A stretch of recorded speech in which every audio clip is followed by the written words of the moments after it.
Hello friends, my name is Aaron Ciotti, everybody calls me Ciotti. Welcome to Sunday Q&A. I look and feel like garbage today. Maggie's been sick for a couple of days, so I am inevitably going to be sick tomorrow, the next day. But, you know, sometimes you gotta get sick. There are kids in the house, so it's absolutely inevitable. Hey, we're gonna fly 6 different Tinywhoops today. What do you think of that? 2 of them need to get hooked up to Betaflight, but we'll do that later. We're gonna fly and kind of sort of compare.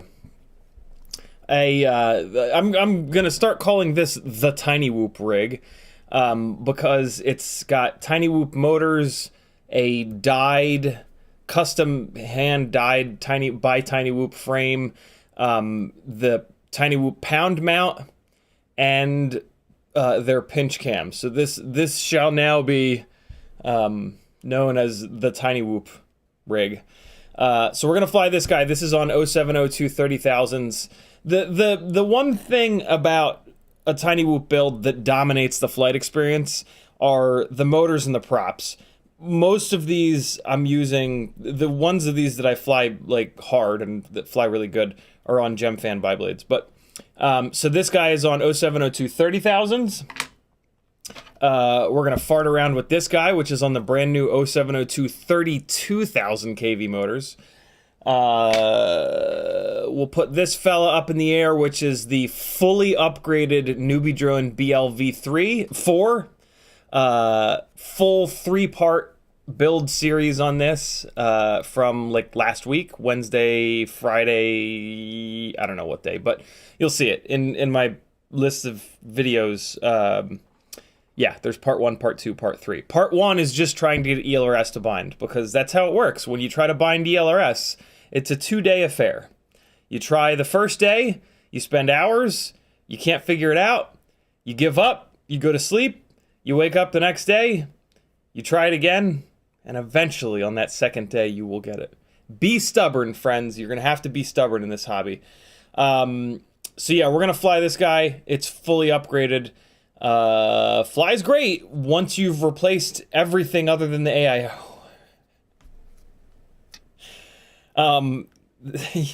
You could keep the Goober canopy and BeeEye camera on it, but they break pretty easily. Mine broke on like the 3rd battery. So, yeah, the fully upgraded NBD drone BLV4 does fly good. You guys are going to get to see that there's still a little bit of a problem, which is mainly that NBD drone has chosen to use, in order to save space on the board, NBD drone uses their own OSD setup so that they don't have to use the gigantic OSD chip. And because of that, they have to have like a transparent layer for the OSD, and that transparent layer makes the video output just kind of milky, and you guys are going to get to see that. We've been talking a lot about that over the last like couple of weeks. So there's been a lot of examples of that here on the live stream. Friday's live stream, we looked at it as well, the camera comparison, and I'm actually going to show you guys a couple of images that really kind of show it here. So yeah, we'll fly this guy around. We've got another Mybula 6 ELRS here with 0603 Tinywhoop motors, which I find to be absolutely fascinating. Unfortunately, they're only 26,000 kV, so I'm trying to make up for that by having it on Triblades. So we'll fly this fella around. And then, look, I built these 2 silly little Acrobees because I had, this is the purple frame from the V4 that I just had sitting around with a set of Tinywhoop 0802 30,000 kV motors on it. And then I had this Cockroach frame sitting because I was going to use it for some of the testing, but I didn't end up using it, with the old school NBD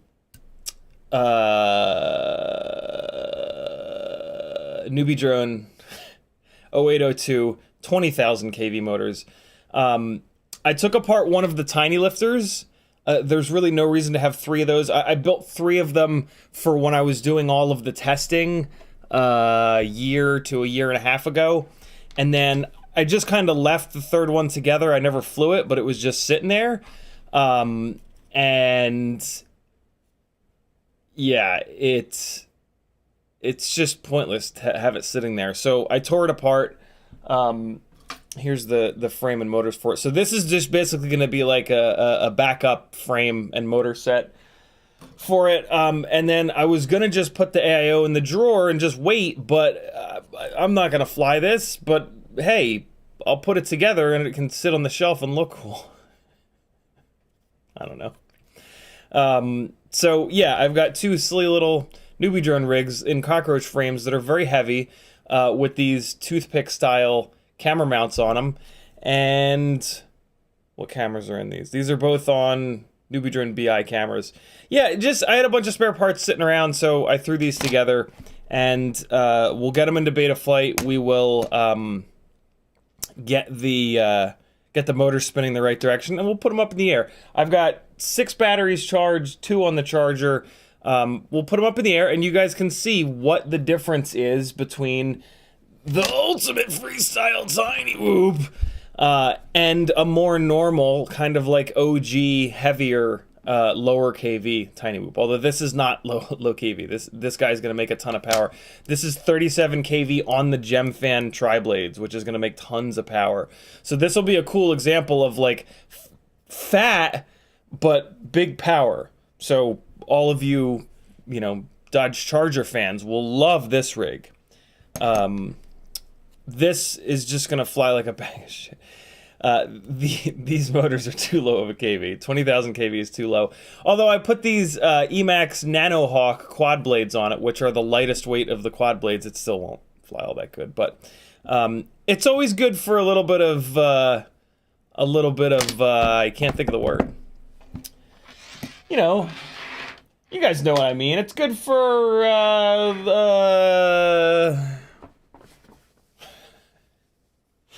what's the fucking word? The word is, what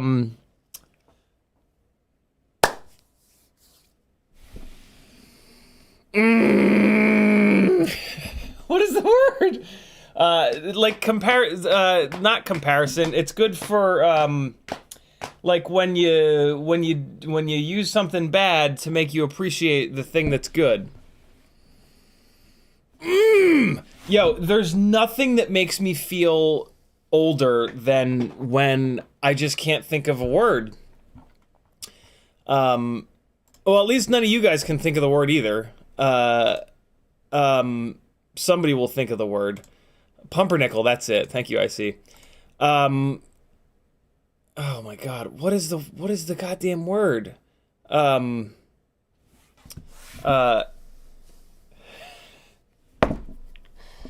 41-year-old man struggles to think of single word. It's bird. Bird is the word. The word is not justification. God damn it, Larry. You see what happens, Larry? Do you see what happens? You know, like, all right, we're gonna figure this out. Everything stops for this. When you use when you use something that sucks, you have something that's good, and then you use something that's less than good. Baseline is close, but that's not quite it. You use something that's not as good, and it makes you appreciate the thing that you normally use that's good. And in the context is like it's good to have a little bit of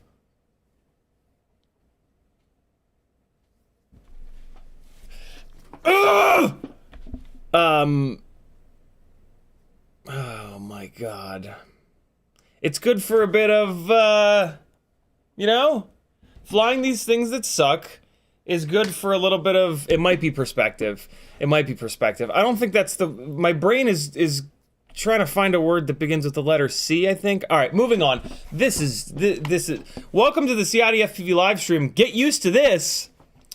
Contrast, that's it. Thank you, Dan. Contrast. Jesus fuck. I spent like 15 plus years shooting still photography. In spending like 10 hours a night in Lightroom. One of the settings in Lightroom is contrast. And it's not even like it's happening again.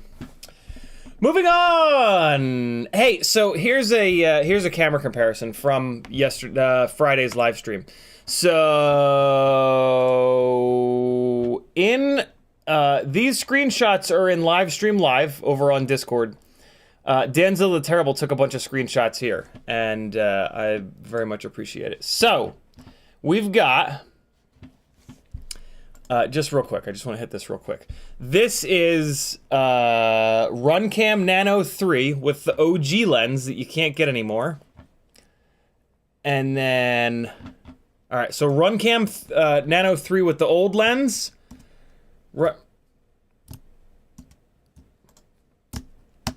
What? Oh, there we go. Yeah, Nano 3 with the old lens. Nano 3 with the new lens. Regular Tinywhoop Pinchcam. Tinywhoop ultra wide crazy meme Pinchcam, and then the Caddx Ant Lite. Runcam Nano 3 OG, current gen Runcam Nano 3, Tinywhoop Pinchcam, pinch wide, and then Caddx Ant. All right, now I can close these tabs. I specifically left these tabs open to in order to do that. What's up, chat? In the chat, Apache Smoke Wind Slipper was first, Todd's Nightmare was next, Cortez Campbell, 8-Bit, Expander, Bulldog, Recyclops, that's a fun name, Northern Tier, FamG, McConnell Studios, Sebi D, Flush FPV, Paul McDonald, Kevin Sumner, Shane Ridge, OM3N, that's an interesting name, what does that mean? Tag me, type at CiottiFPV and tell me what that name means. I'm super interested. Denzel the Terrible, Bob Bruce, Adam C, Rock Crawler, Athix, Frank Nicholas, David Smith, Gangly Ganger. That's the best name in the chat. Gangly Ganger. Denzel the Terrible, Squonix Fisher, The Sky Is Mine, Fam G, Denzel the Terrible. Morton Upshot is here. Morton Upshot's still wondering what he did to get on JV's shit list. Thurberg is in the house as well. Indo-Australia.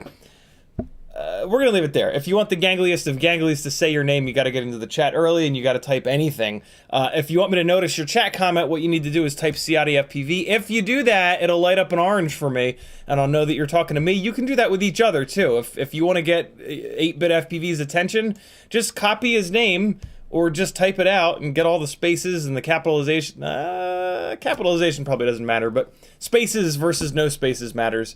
Type it into the chat, and for him and him alone, or her, I don't know, probably him, 98% of our hobby, probably 99. Probably 99 is male. It'll light up an orange for him, like you just saw it lighting up an orange for me. Apache Smoke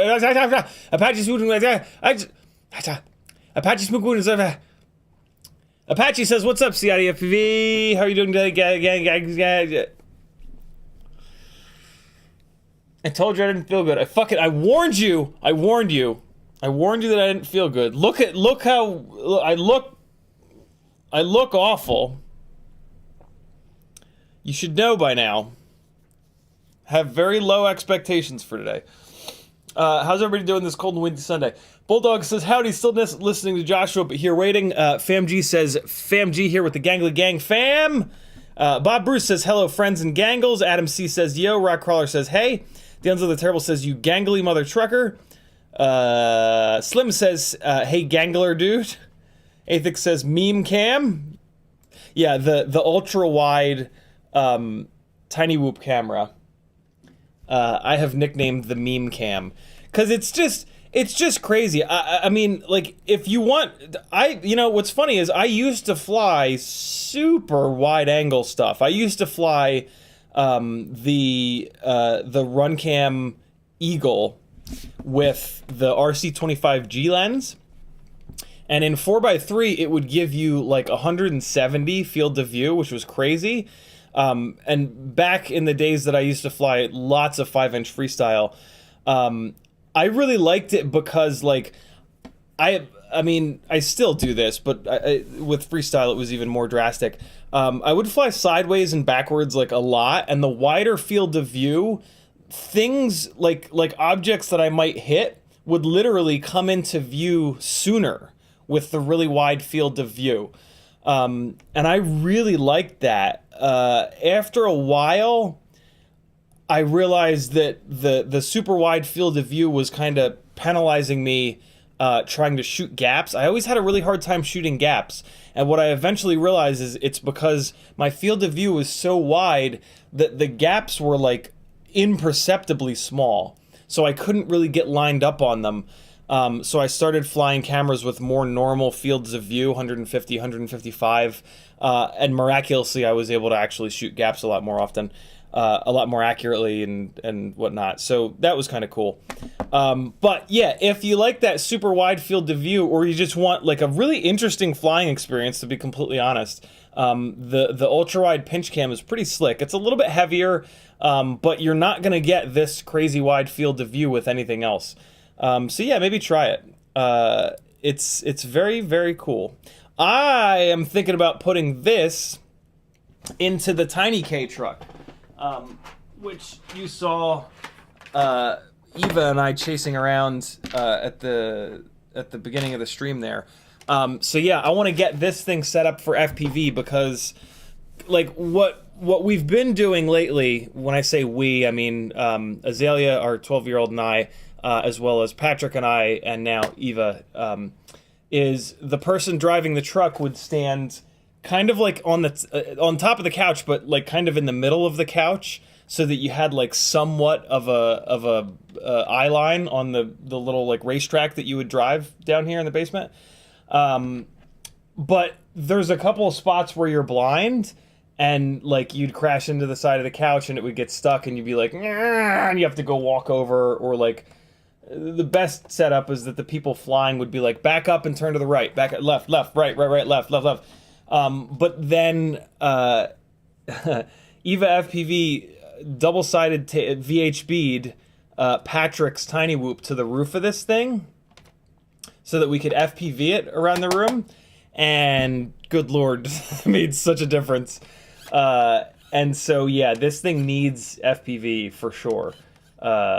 So we're gonna do that, and I think I'm gonna do it with this ultra-wide camera. I think I might just double-sided to get started to see how it's gonna be.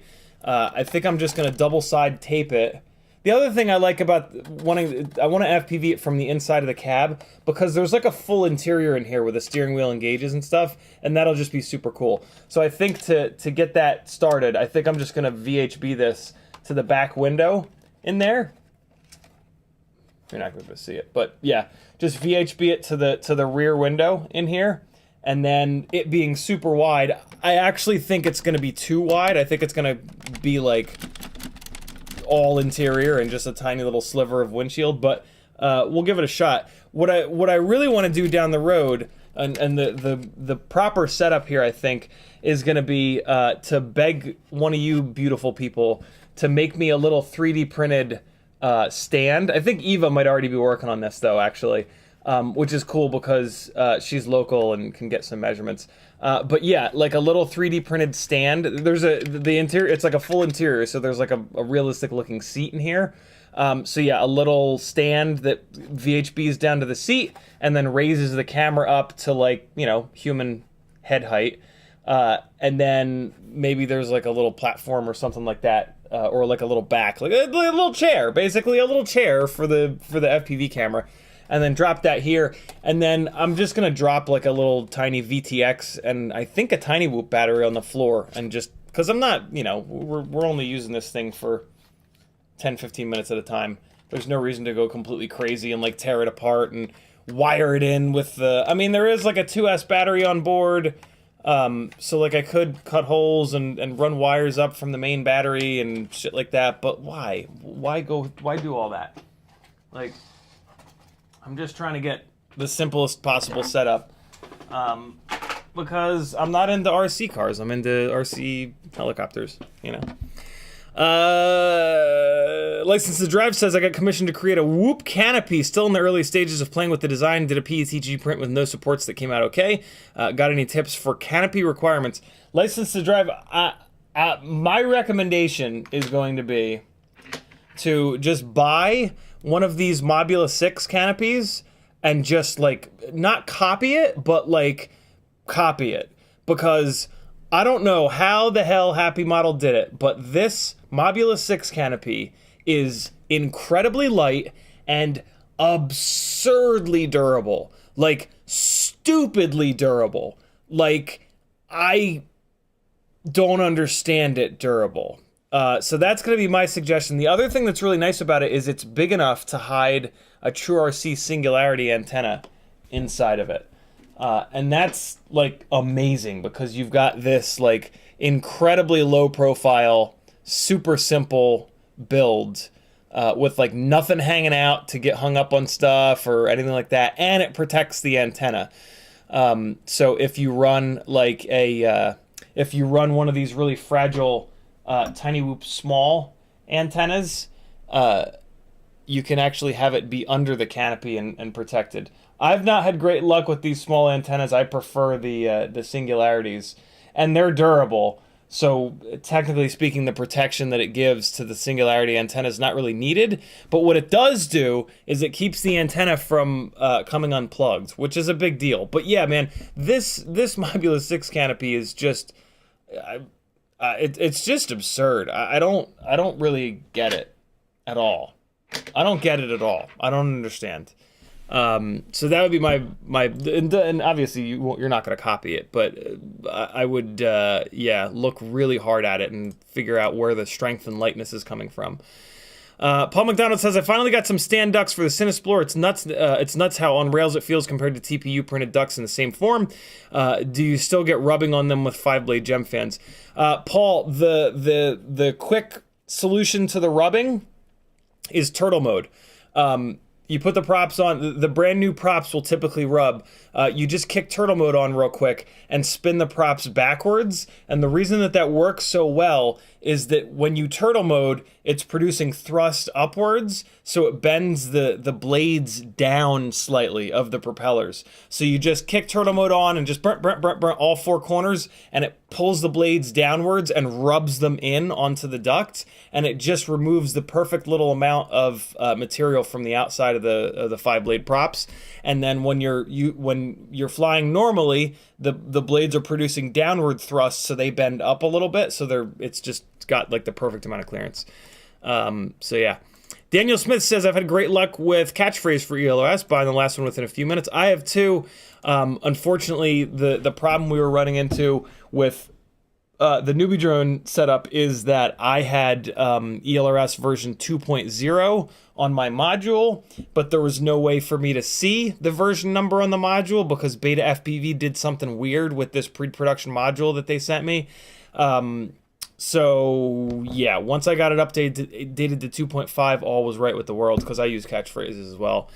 But yeah, there in my experience and many others, there's always something like that with Express LRS. Like there's always some stupid ass little thing that pops up, and it's yeah, obviously not every time, but like it feels like every single time I have to bind Express LRS, there's some annoying thing that I didn't think about, or there's some update, or the thing that you bought is on the brand new version, and like I don't like I try to not update stuff every single time a new version comes out because I'm not interested in being the R&D tester.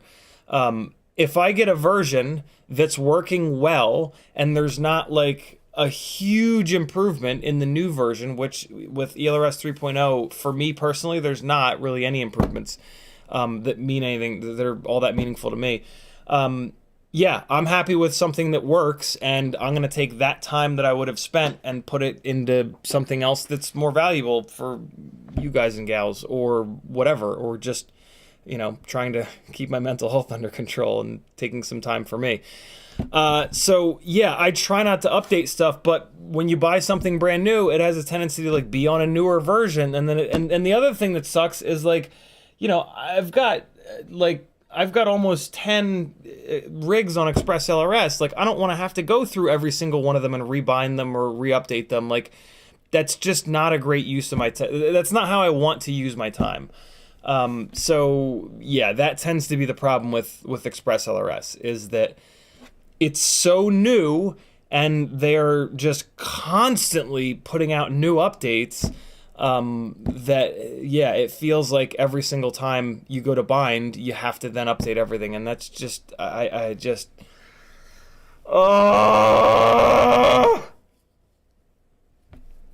first world problems, yo. First world problems. Mr. Huggy says, is bird the word? It is indeed. I don't think contrast was the actual word that I was searching for. It's not. Contrast is not the word that I was searching for the record. But I'm going to move on. Back when my mental health was in a really bad place a couple of years ago, and some shit went down and I realized that I needed to do something about it. Well, not something about it, but I needed to do a lot more than I already was about it because my mental illness shit has been a lifelong struggle, literally. But yeah, back when it went fully off the rails, I had just found a YouTube channel called Healthy Gamer GG, which is run by Dr. Kanoja, Dr. K. And Dr. K is a Harvard professor who studies and specializes in gaming addiction.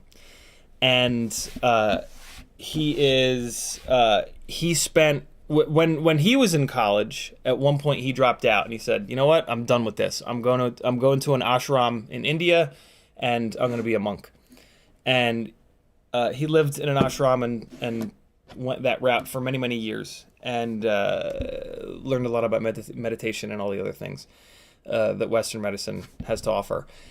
And then when he came back to this country and started Healthy Gamer, which is a channel to help gamers cope, and specifically gamers that have mental illness struggles, he does an amazing job of mixing Eastern and Western medicine. And one of the things that he's a big proponent of is yoga and meditation. And so I started to do meditation and absolutely fell in love with it. And the biggest thing, and arguably like what meditation is it's a practice of learning to let go. Just letting go of anything. You can let go of anything. You can let go of people, you can let go of thoughts, you can let go of all kinds of stuff. And right now I'm gonna practice the art of letting go. I'm not just like 80% of my brain is going to let go, but the other 20% of my brain is going to keep thinking about the word. And eventually I'll figure out what the word was. And it won't matter at all, which is why you should just let go. More often than not. Not always, but sometimes. What makes me feel better is not one of you have figured out the word, but you're not inside my brain, so that makes it more difficult. Hold on, let me look through every single one of your guys' comments though on the words, because I still haven't let go yet.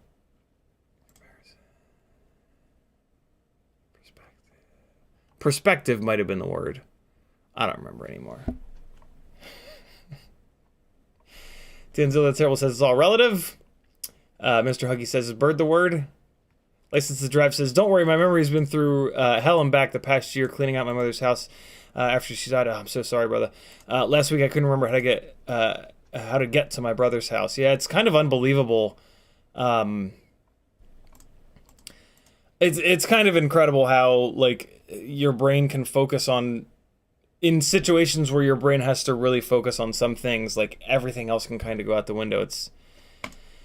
The human mind is a fascinating thing, man. The older I get, and now I have the incredible opportunity to have to live with a 12 and 17-year-olds, and a brilliant woman I will not expose her age here, but she is older than me. Yeah, it's a whole new kind of perspective, and living with the kids is wild. Seeing how their little tiny brains work and like figure stuff out and mature. What a fucking gift, man. I'm a lucky dude. I'm a lucky dude. And yeah, it's just wild. It's just wild to see it. What a time to be alive, my friends. Not of this world, says juxtaposition. That wasn't the word that I was going for, but that's a really good word for what I was trying to get across. That's probably a better word than what I was groping for. Danzel the Terrible says, when are you going to properly FPV it? What, the truck? As soon as we get that camera mounted. Although I did drive it around the other night. You know, I didn't tell you guys about this. So I did drive it around for like 60 seconds the other night with the Tinywhoop taped to the roof. And what I found to be really funny is that when we're line of sight driving it, like you maximum you can go like 25% speed, and then like some like on the little straight bits down here you can get up to like 50 or 75% speed, but that's it. Once I got in the goggles with it, I was able to just hammer it and just drive it all around the room at full speed, which and what like immediately became evident was like, oh, okay, so and I've noticed this, like I've gotten much better on the sim rig in GT7 and Assetto Corsa over the last, you know, I've been simming a good amount for the last like year, but in the last 6 months I've noticed that I've actually gotten better at it. So I used to do motorsport in the real world for almost 10 years. And what's interesting about like autocross and track days and stuff like this in the real world, and then moving to the simulator, is that it's actually a lot harder to do it that way, because in the real world you've got G-force, which gives your brain the perception of yaw. You can feel the car yaw, also known as sliding or drifting if you're cool. Sorry. Sorry. I can't control myself sometimes. When you go into the simulator, you lose that. And there are other ways that you have to perceive the yaw of the car. And for the first like 6 months of simming, it was really frustrating because I was just not good. Like I got really good in real life, and like now I'm playing a video game and like I should be better than this kind of thing. And it was very frustrating. But eventually I learned to pick up on the visual cues and the audible cues of when the rear tires started to let go, or when it was understeering because the front tires are letting go. And I've gotten a lot better. I'm still not great at all. But driving the truck around FPV, I was like, oh, I've gotten good. Like simming, the simming has made me better at this. And it was like really funny to kind of have that revelation of like, I can just go full speed all over the place, and my brain connects the dots and turns the steering wheel the right way. And because there's a little bit of a delay and the truck is acting a little bit funny, but I like immediately kind of figured that out. It was kind of cool. Kevin Sumner says you should get a mount for the truck to make the FPV cam a chase cam. We've been thinking about that too. There would have to, I mean, what'll be cool is like, I have two. I have this cam VTX all-in-one thing that I'm just gonna put a little BT 2.0 connector on, and then like nice and simple. And then there's gonna be I think we're gonna do a, by we I mean me. Although Eva and Patrick will probably help me with probably a little community project, but I think that the separate camera is a better bet for the front facing that's kind of built into it that stays. So yeah, there's going to be a couple of different FPV cam setups for it. And this little guy, this I'm hoping will be like one that I can kind of move around. Like I can put it on stick it to the side, stick it to the back, stick it to the bottom, put it on the back of the roof to show the bed as we try to come in and land in the bed. So yeah, there's going to be some FPV action going on with the Tiny K truck. It should be super fun. Brandon McBean says, put it on a servo in there for a left to right on a slider. That'd be super cool. Brendan also says, what radio does that use? Is it toy grade? We can upgrade it to ELRS. It is toy grade, but it works totally fine. There's not like perceivable latency or anything like that. It's yeah, it's completely fine. I'm not trying to... Actually, it is 2.4 gig. I think it might be, like, decent. I think I remember reading somewhere about the truck that the control link is, like, actually one of the better control links. I don't know. I'm trying to spend as little time on it as possible. License to Drive says, I have a Mobula 6. You're right, the canopy is tough. The person wants to hold a Turbo Wing Cyclops 2 cam and TBS Nano VTX in the Whoop canopy. Interesting. Very cool. Daniel Harmon says, hi. Gamma... YouTube did the thing. Hold on. Scrolling back up. Gamma Gonad says, I haven't updated my ELRS since it first came out. I hadn't either, Gamma, and I was perfectly happy with it. And then I had to. I literally had to. The Whoop Wednesday stream, which is part 1 of the NBD Drone BLV4 review, flight test, whatever. The entire hour and change that I was trying to get ELRS going, what I was trying to do is not update. Like, that's why it was such a fiasco, because I didn't want to have to update or rebind all of these other rigs that are on ELRS.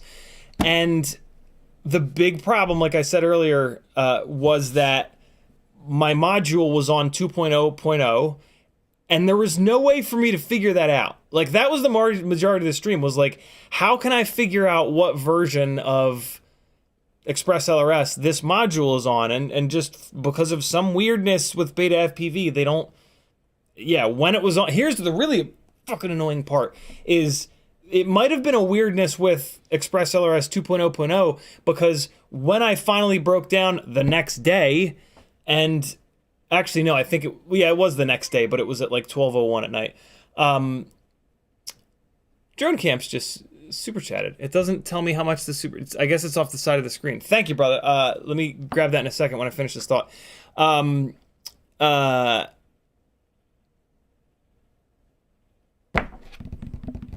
You were saying... What was I saying? I don't know. Yeah, when I updated it to 2.5... all of a sudden on the module right there where it's supposed to, it says the version number. So that was kind of annoying.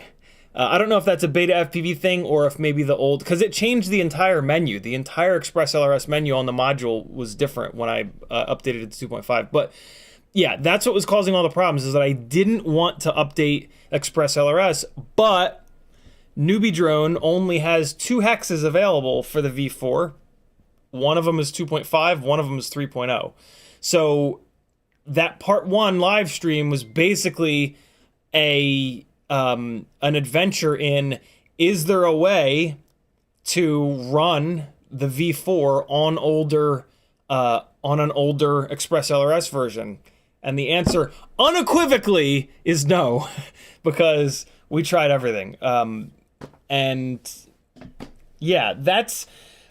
And I gotta be honest, that's kind of annoying. I don't know if that's an ELRS thing, or I don't know if that's a NBD Drone thing, but the inability, like if you put a new product out and it is unable to be used on an older version of firmware, you know what I'm saying? Like, that's super annoying. It's like a, what's the word for it?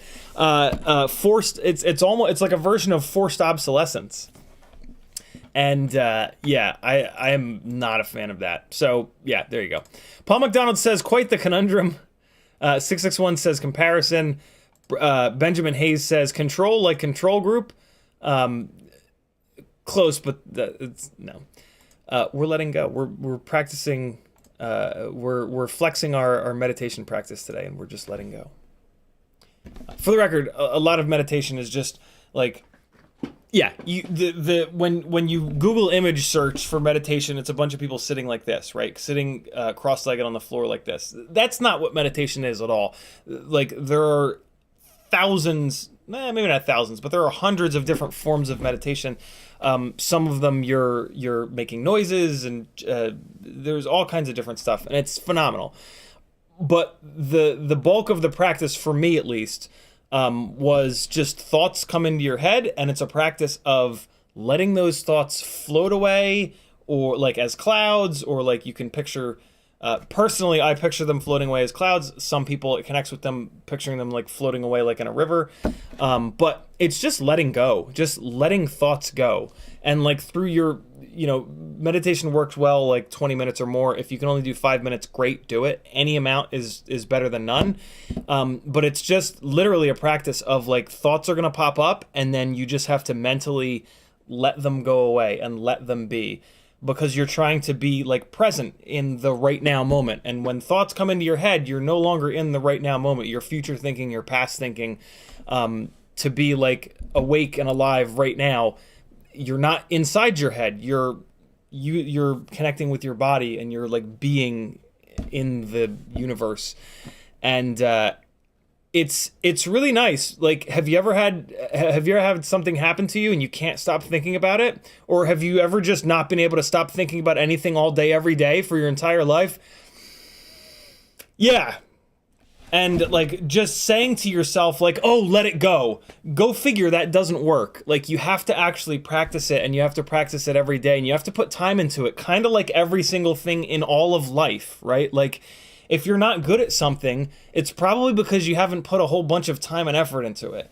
And so like, if you want to be able to clear your head and like not obsess over stuff, you got to do a little bit of work, and that's the majority of what meditation is. And it's kind of game changing, to be honest. Like, to have things happen and not have them like live in my head rent free forever, all day, every day, ruining my life, is kind of cool.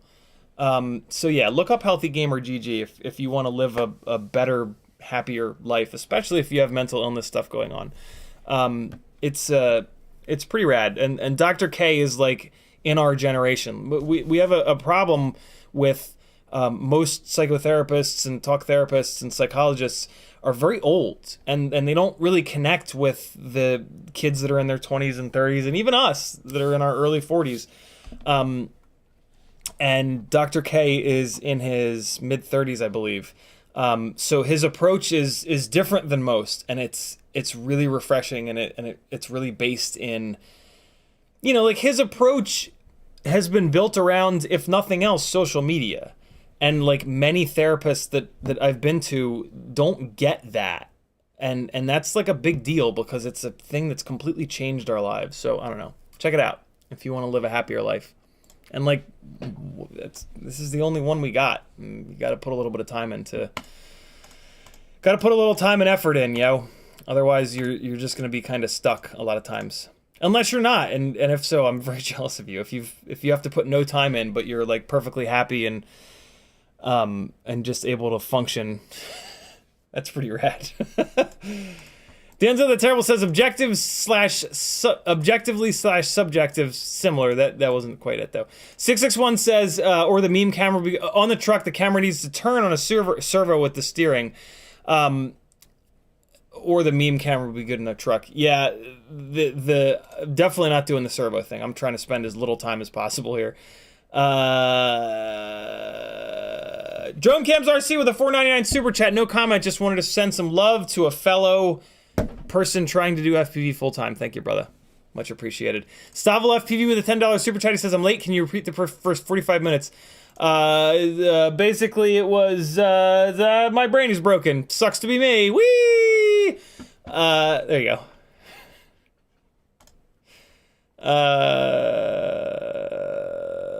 Ooh, I'm getting caught up here. McConnell Studio says, wouldn't it be amazing to have switchable front and rear cams? That would be pretty slick. It wouldn't be super hard to do either. I could just do it with voltage on the RC truck. Like, there'd be no reason to not just do it with voltage. Just turn one camera on, put them both on the same channel, and just there's a switch that just pulls power from one, puts it to the other. It would be super easy to do, but I'm not gonna do that. Michael D says, mount a 360 cam on an arm out the back, chasing it. That's pretty cool. The rear facing cam. My current super easy, simple solution is I'm going to put that onto a channel, a raceband channel, where my second set of HD3s are, with the power play hooked up to it to record DVR. Because all I really care about from the rear-facing camera is DVR. I can't drive through that, and like nobody's going to want to sit here and just watch that camera. So that camera is all about So I'm not going to do that with it's stupid to do that with an FPV cam. I'm going to do that with the Insta360 Go. Yeah, I'm going to put the because all that rear-facing camera is for collecting footage. So the Insta360 Go has hard time in low light. And it is pretty low light down here. But I mean, I can crank the light bulbs up when we're running around with it. So yeah, that's what I'm going to do. I'm going to put the Insta360 Go on the back. And I don't even have to I don't even need a mount for that. Like, I'll just use Funtac. It's so light, 26 grams. I'll just put a chunk of Funtac right up here and just be done with it. Ooh, that's gonna look dope. That's gonna look really cool. with the little Tinywhoops getting in the bed, and it's got enough field of view where it'll probably be good to go. Let me actually put a wad of fun tack on here to remind me of that, because otherwise I'll totally forget. Really? I don't have any fun tack in here. I remember when I got the mass adhesive stuff, I started sending all of my fun tack out with giveaways. But I could have sworn that I said to myself, don't send all of it out, you might need it. And yeah, looks like I failed. So I'm actually just going to take some of the mass adhesive electronic goop, and I'm going to use that instead, because it seems to be just as tacky as fun tack. It does. It strikes me though that this stuff fun tack is a little bit more bendy. This is this has a lot of mass to it. That's what I'm going to say. Thus the name massadhesive.com, I guess. But yeah, this is very like stiff. Although when you start to, as we all know, when you start to play with it, it loosens up a little bit. There we go. I got a little glomp of it, and I'm gonna make a little hot dog out of it. I'm gonna stick it right up on top here, and then wait, no, I'm gonna offset it so that the camera lens is straight forward, or is in the middle rather. And there it is! And if it falls off, it doesn't matter because it'll be in the house. Job done. I'm actually gonna give it a little bit more smushiness. Oh boy, that's gonna be cool. That's gonna be a cool camera angle. All right, Patrick, come on, hurry up. Get back over here. Eva, come on, get back over here. Let's do this. This is important. Let me plug this guy. And I think the battery in the little case is dead. Michael D says, mount a no, on an arm out the back. Yeah, that'd be really cool too. Right. R-Dub says, it's because Newbie Drone did not coordinate with the devs at all. Maybe. I mean, that is true, that they didn't coordinate with the devs at all. I don't know if they had, because of how they have to have specific hexes of their firmware, even if they had coordinated with the devs, I don't necessarily think that they would have made a version of their software that's compatible with ELRS 2.0.0. Because it's, yeah, I just don't think they would have. But yeah, it is true that they didn't coordinate with the devs.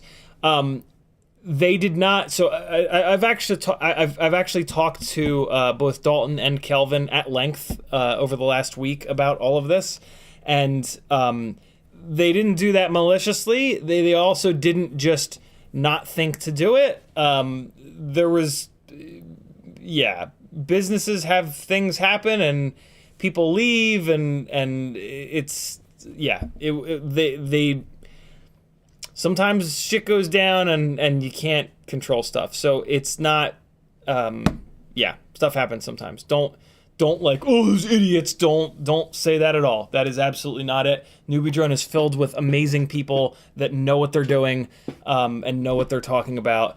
But shit happens sometimes. So yeah, it could happen to anybody. That's all I'm gonna say about that, because it's not like public knowledge, and I can't like tell you guys exactly what happened. But it was just a weird situation. Gamma Gonad says ELRS version 1 still works just fine for me. I'm not messing with it until I absolutely have to. I love that, Gamma Gonad. I really do. I feel like I'm the only one that like doesn't like to update stuff every time there's a new update. So I'm with you, brother. FPV says, I listen to CiottiFPV meditate. Go, I hope not. Good Lord, I hope not. FPV also says, am I on the wrong channel or is this FPV therapy? Yeah. Yeah, sometimes, you know, I put in the title chill stream today. I didn't have a real topic today. The whole like fly 6 whoops thing was just because they were sitting here. But yeah, I just woke up not feeling great. Welcome to having generalized anxiety disorder and major depressive disorder. Some days just suck, and I really try hard to not cancel live streams. In the past, there have been situations where I should have canceled live streams because I come on here and I'm just in a really bad mood, and I can get pissed off at people in the chat, and that's not fair. But yeah, I try really hard not to cancel live streams. So sometimes there's going to be streams like this where I'm just hurting mentally. But I do try my best to at least kind of come on here and hang out with you guys, because I know that a lot of you guys, you know, from the messages that I get, kind of rely on me to keep yourselves sane. And that means a lot. And that's like a big sort of responsibility that I don't take lightly. And I'm very lucky to be that in that scenario. You know what I mean? Like, and back when I was struggling, I would have loved to have had somebody that, you know, streamed for 10 hours a week that was like a familiar voice and a group of people in chat to hang out with. So yeah, it's an honor to be able to kind of be that person for you guys. And yeah, I don't know. It's cool.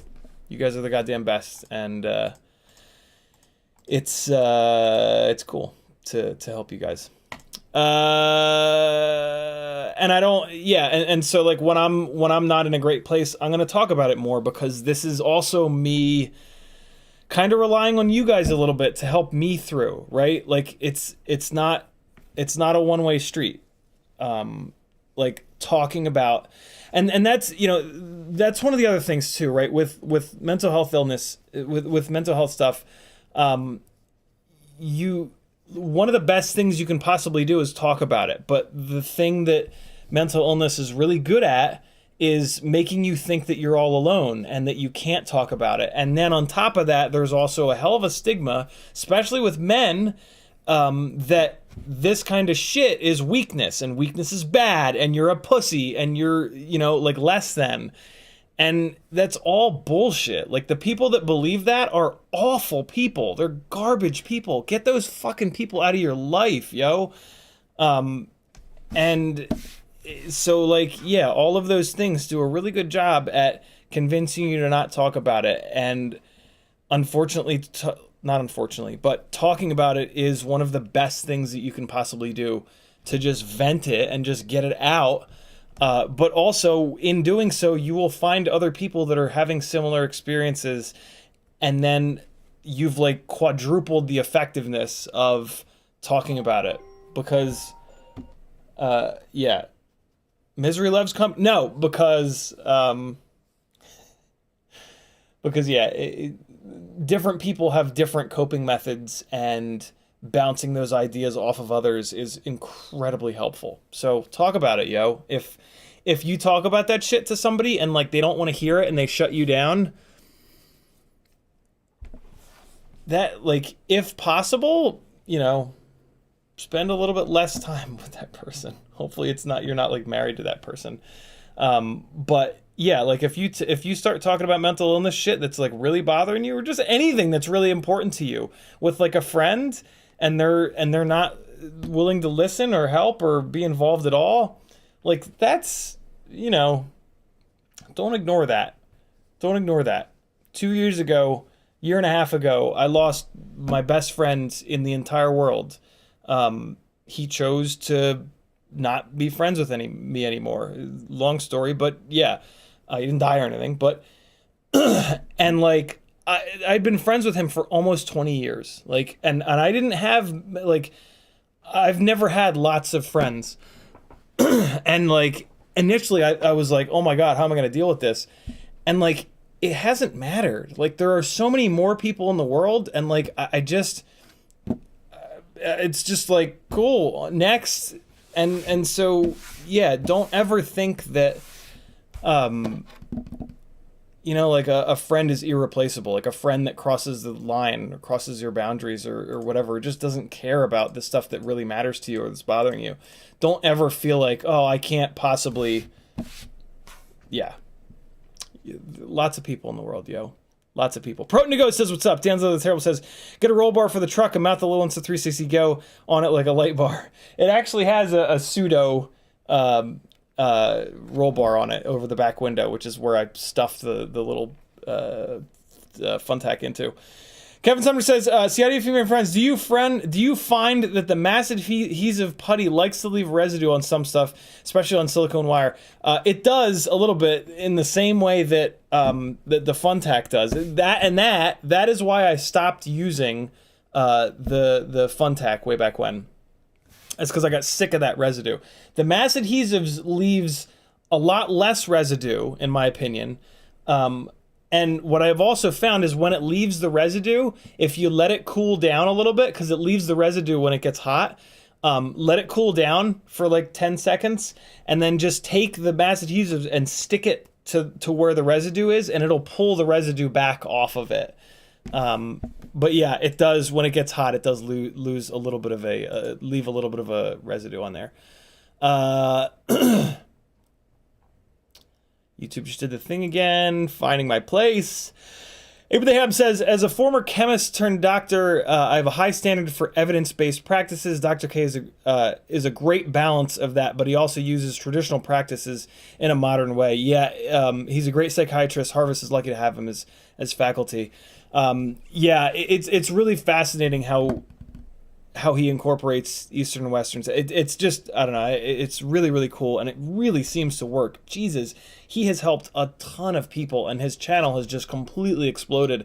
And, like, his channel is just based on this. Like, it's not a channel about gaming. It's not a channel about any of, like, the really popular thing that will attract millions and millions and millions of people. And that's a really big deal. It's pretty rad, man. Healthy Gamer GG, as in good game, here on YouTube. It'll change your fucking life. It very well may be the only reason that I'm sitting here today, sitting here at all, to be honest with you. Michael D says, trying to bind a custom specific receiver version of ELRS to a custom transmitter. Challenge accepted. Stavel FPV says, it's cool, I'm here and it's entertaining. Ramdago says, the Tinywhoop batteries pop in at 4.5 and hold well for 3 minutes cruise and flip equals CiottiFPV equals wow, very good. Yeah, the Tinywhoop batteries are good. All of these folded cell batteries are pretty phenomenal. Stavel FPV says, plan on going back to big builds outside of whoops. The only reason why I'm not flying non-whoop stuff is it's just miserably cold and rainy and gray and awful here in Georgia.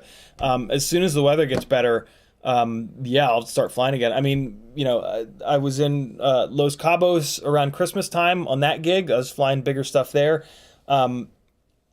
Admittedly, freestyle doesn't really have the freestyle is not what it once was. Stavel FPV with a $50 super chat. Holy shit, dude! Hang on one second. Let me get through this thought.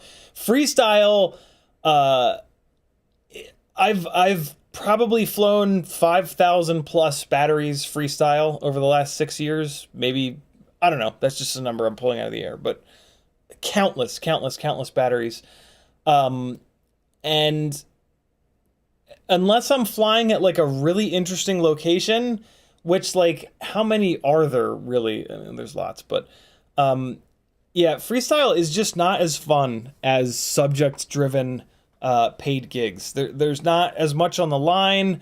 There's not, like, as much creativity. There aren't, like, a whole bunch of filmmakers on set bouncing ideas off of you. It's just a different kind of thing. And, yeah, like the majority of the freestyle flying that I do at this point is testing stuff, which is fun. I really do enjoy testing stuff. But if it's miserable but it not being so incredibly fun as it once was, coupled with shitty weather, I'm not going to do it. You know what I mean? Like, if the weather's nice and I want to get outside and get some fresh air, perfect. But like if the weather's awful, it's like, you know, and the Tinywhoops, the real problem is that the Tinywhoops fly too fucking good now. These 0702 32,000s give me every bit of like adrenaline dump as a 5-inch rig does. Arguably more because it's harder to fly Tinywhoops inside the house, hardcore acro freestyle, and it's like a different discipline. So like I'm every battery that I fly on one of these guys, it's like, yo, how can I use like a different part of this room in a different way? Like, oh, can I do a wall ride, like almost like a half pipe down this wall? Oh shit, I can't. Like, it's a little bit of a different, newer kind of discipline, and that there's a lot of juice there, and there's a lot of like, ooh, gimme. So yeah, I'm sort of just riding that high right now.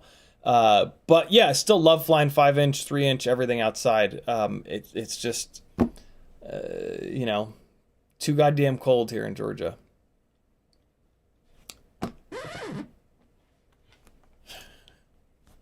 Can you guys hear that? Stavel FPV says, awesome words, dude. Here's to your rough day and medicine man. Thank you so much, Stavel. A $50 super chat. Good Lord, my man. Where's the gear fund at? 150 goes to 200. Thank you, homie. This is the Medicine Man Cometh is the healthcare fund. That's why this 1200 number is just gigantic. The 1200 is just a number I pulled out of the air. You know, it actually it's not. Health insurance would roughly cost me for a shitty health insurance, but health insurance nonetheless, it'll cost me roughly $100 a month. So yeah, that's roughly what that $1,200 is. But yeah, that's what that is. I haven't held ever since I did, ever since I started doing FPV full time. I haven't really been able to afford healthcare, traditional healthcare. My healthcare budget every month goes to talk therapy, and that is the part of my body that is betraying me the worst at the moment. Is my brain, as it kind of always has, but. So yeah, I'm prioritizing my healthcare coverage with that, but it would be nice to cover the rest of this gangly body, and that's what this represents. So thank you to all of you guys that have donated towards that. It's very, very cool of you.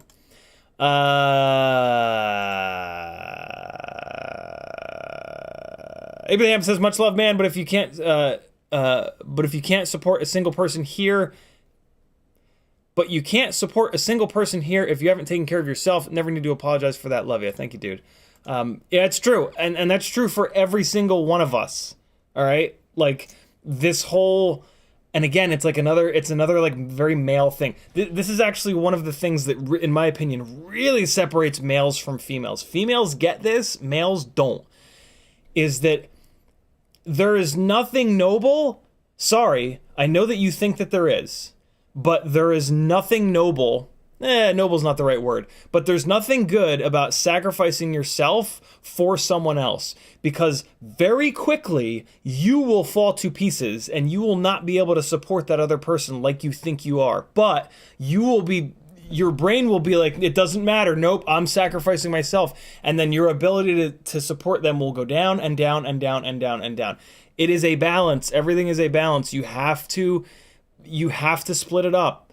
Like, you have to take care of yourself in order to take care of other people. It's great and it's noble and it's awesome that you're willing to take care of another human being, but that cannot be 100%. You have to give time to yourself so that you can continue to take care of that other person at 100% or as close to it as possible. Good God, like, take it from me. I made that mistake over many, many, many years, and it does not end well. So yeah, really, really understand that. All right. That's like a big deal. That's some shit that'll ruin you and everything around you. Right. And that's the real problem, is that at the end of that, because there will be an end, at the end of that, everything goes to shit. You're in a terrible place. The other person now resents you, not resents you. Yeah, kind of, but it just all goes bad all at once. So figure that balance out. Michael D says, I just let go of all the worries and things are better. Thank you. There you go. Done. Northern Tier says, this is a great channel. Serves special purpose for all of us. Great bunch here. We all fit in here for sure. It's very true. Very unique group of people that are here. And It means a lot, and it's very cool. I don't know. I've tried to always be like this. I mean, not like this. I've tried to just always be myself and not try to be something that I'm not, and not try to be like a hype man or anything like that. And it's really interesting the people that have stuck around, and it's pretty slick. That's something interesting about live streams, and just I guess long form content in general is like, yeah, it attracts a unique crowd, and when I get a lot of comments of like, hey man, I would love to watch you, but like you need to shorten it up, and I'm like, look, you know, that's not gonna happen. But just by you saying that, like, I'm not for you. Like, sorry, like this is a thing, and like if you don't like that, like there are things in the world, and what gives anybody the right to like, oh, I need you to change? Like, no. Like, there are things in the world. If they're for you, great. If they're not for you, that's great too. Don't fucking don't like expect that person to change for you. That's insane. And don't think that you're doing them a favor for like telling them how to run their business or do their thing. Like that's nuts. Like there are things in the world, if they're for you, they're for you. And the people that have decided that this is for them are a pretty unique group of folks, and it's awesome to see it. I've seen it with sim racing streams too. It's just each individual has like a type of, so I really notice it with Jimmy Broadbent. Jimmy suffers from depression, and his chat feels very familiar to me, and it's just wild. It's just wild to see people with certain things going on attract a certain type of people, and then you see it with all of. You see it with the asshole streamers too. Let's just say it. I hope I don't hurt anybody's feelings with this, but Dr. Disrespect seems like a total douchebag. I know that he's just putting on a persona, but the persona that he's putting on is a douchebag. And to like see his chat, it's like, oh, look, this is where all the douchebags hang out. Like, sorry if you hang out in there, and like, I get it. Maybe if you just find it to be funny or whatever, but like, I don't know. And maybe he's not, but it certainly seems to me like he's just a total piece of shit. Maybe I don't think he's actually that, but he's putting on that persona in order to be popular, I guess, because being insane tends to be popular, especially with the younger crowd. But I don't know. I'm going to stop there because I'm sure that I just pissed somebody off by trashing on their second favorite live streamer. It's assuming I'm their first. No, we got that. Ramdango says they wanted what you had. Weird, huh? I don't know what that's in reference to be honest. Ramdango says F them. License to Drive says if you really want to get into FPV with RC cars, I do not. You need to try mounting FPV cam on a 3-axis gimbal. Footage from a link in the description. I should not click on this. RC cars are dangerous to me, because I'm a real nerd with like suspension geometry and suspension dynamics, and RC cars have almost perfectly one-to-one suspension geometry with the real thing. It's gnarly. See, I'm not going to do this though. So yeah, I tend to stay away from RC cars because I'm afraid that they're going to eat my brain, and I don't want them to. Ramdago says, the 3-inch scene cometh. Yeah, this... I feel bad because I said this last year, and I didn't spend enough time on it, but I'll just say it every year, and eventually it'll come true, and I'll be like, see, I told you! This year, some 3-inch stuff is going to go down. Things are a little bit different this year with the 03 air unit stuff. I think that could really unlock 3 and 3.5 inch stuff.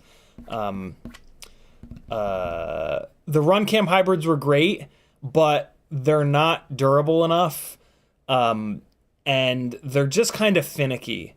I still absolutely love them, and like I've been able to spend enough time with them to like figure out the little intricacies here and there, but they're still a pain in the ass, and you have to fly them through analog, and a lot of people have gone digital and do not have the ability to fly analog anymore. The O3 stuff is super interesting because it works on the current DJI goggles, which are super popular. I guess only the V2s, though. People with V1s are assed out, I think. I haven't been paying a ton of attention. But, yeah, the video quality coming out of it looks as good as, if not maybe better, than the RunCam hybrids. So, it really becomes an interesting thing. It's my current... what I currently question about it is how to build a frame that's light enough. This whole double 20x20 mounting on these 3-inch frames is no good. There's no way to make a frame that's long enough to have 20x20 mounting in the middle, 20x20 mounting in the rear, and space for the camera up front. There's no way to make that layout of frame light enough to get under 250, and that's realistically that's what we need to be focused on moving forward, more so than we already have been. I'm hoping that my frame will do that, being able to hang the O3 air unit off the top plate and then do either a 20x20 stack on the bottom and just run tall standoffs, or do an AIO if you want to make your life miserable, or run lower standoffs. I'm hoping that that'll be the right sort of combination.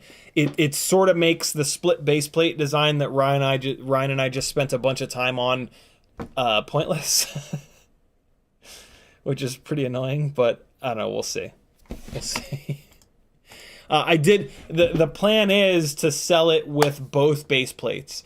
So if you're going to do the RunCam hybrid build, you've got the split base plate setup. If you don't need that extra, the only real reason for a split base plate setup is if you need more vertical height for the camera. That's really the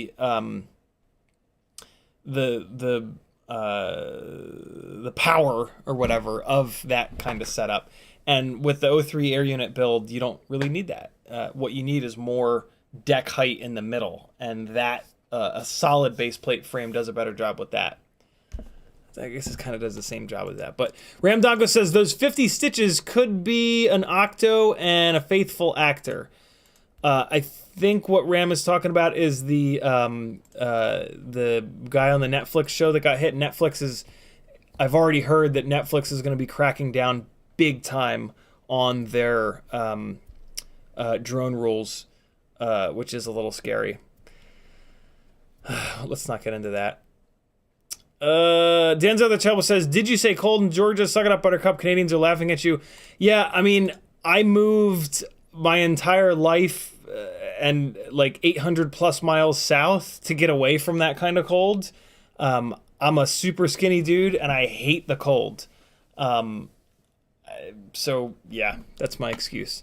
To me, there's no manliness about being miserable and being cold.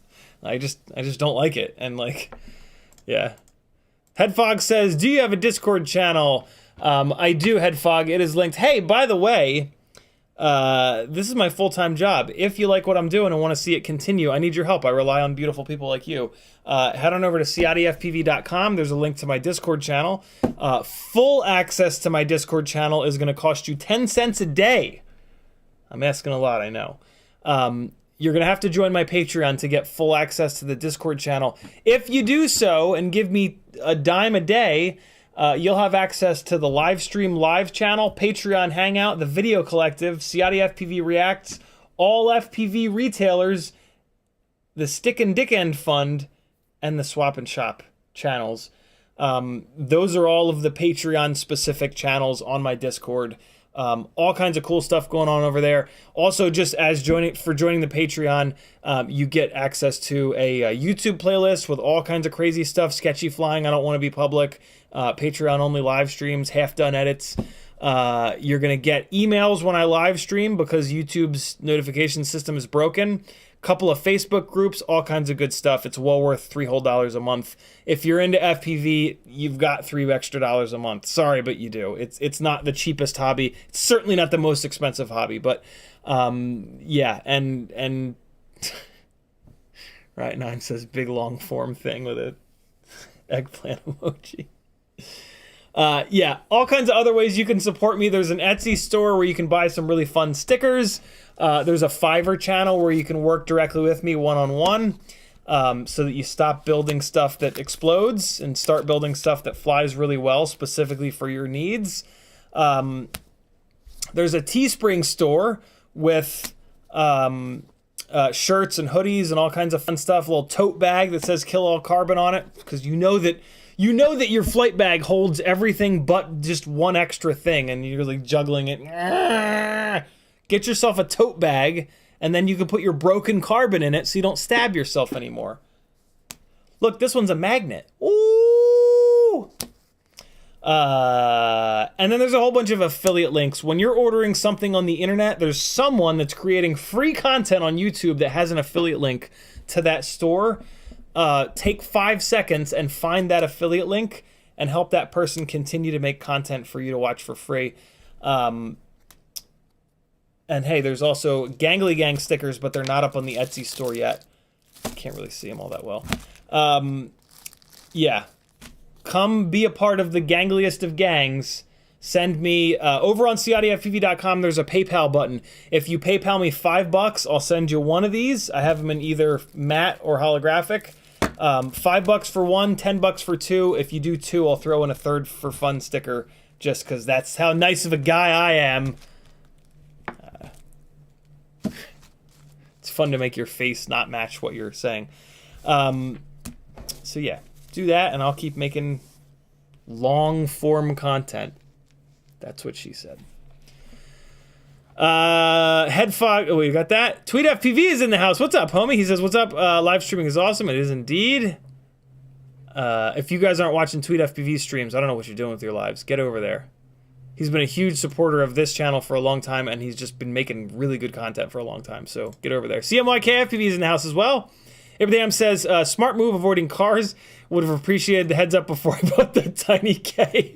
I'm falling off the deep end as we speak.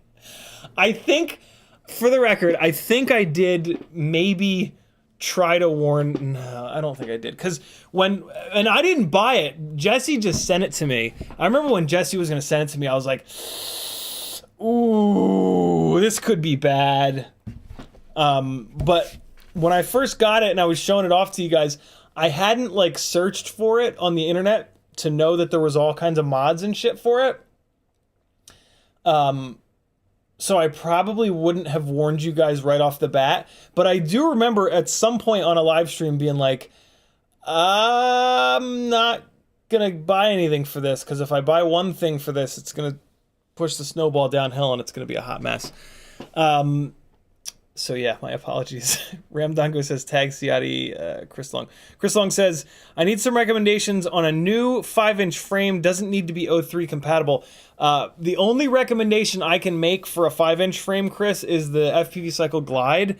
I just cannot find another frame that even comes close to it in terms of like the total picture, like flight characteristics, living with it, modifying it, building on it, being able to put different components in it, and cost, to be really honest. Like, it's a $50 frame.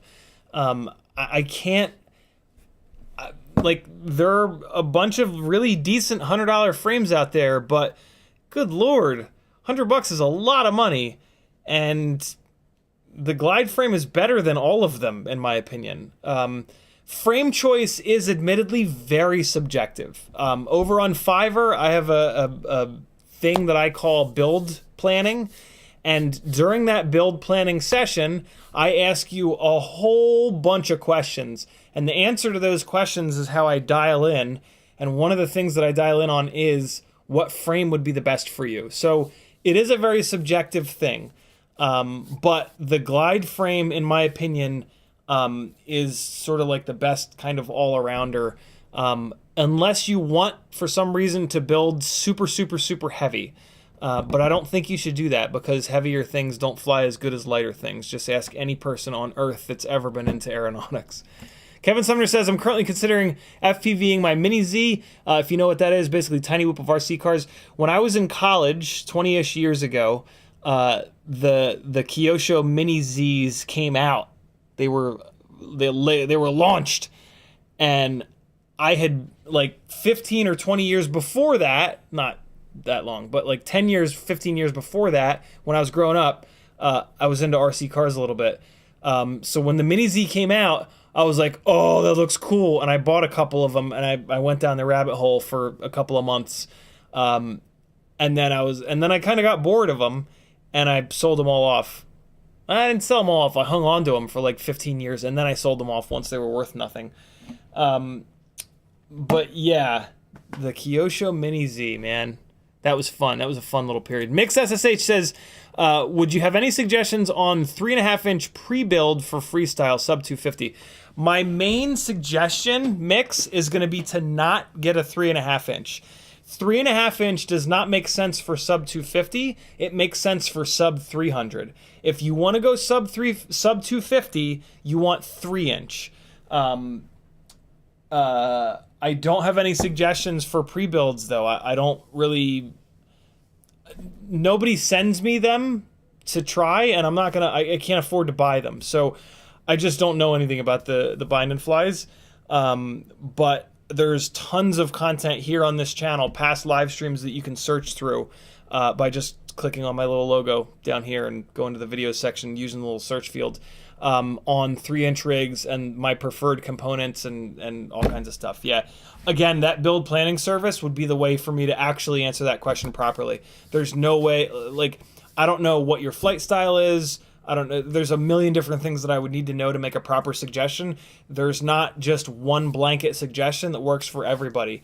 And kind of be careful of that. Like, you're going to go on Facebook and you're going to type that same question, and the replies that you're going to get are from people who, a lot of those people don't know anything, and they just bought one FPV rig, and that's all they know, and they're going to suggest that because it hasn't murdered their child or, you know, killed their entire family yet, right? So of course it's the best thing in the world, since there's not dead babies everywhere.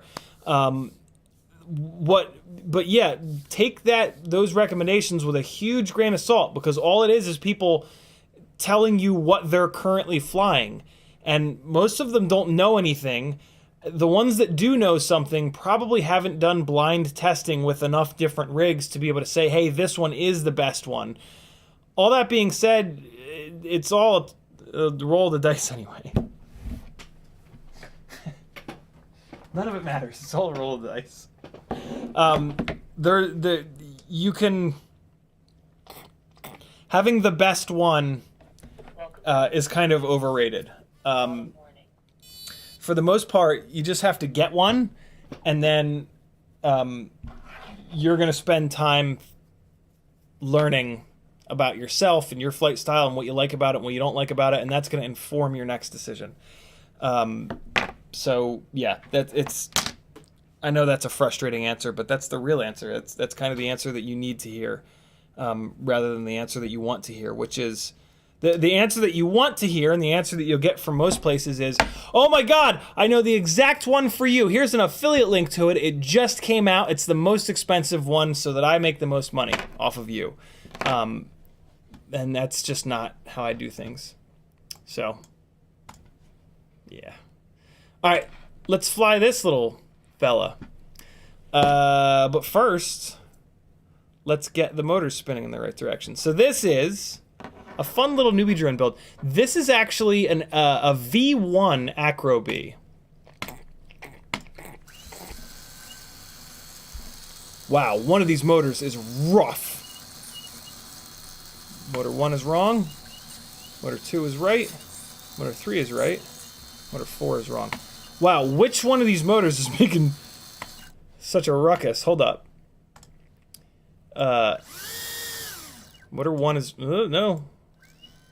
Ooh. Ooh, what is happening with this motor? Why are you vibrating like that, bro? What is happening with you? What are you hitting on? Let's check the rest of them. Ooh, they're all hitting on something. What are you guys hitting on?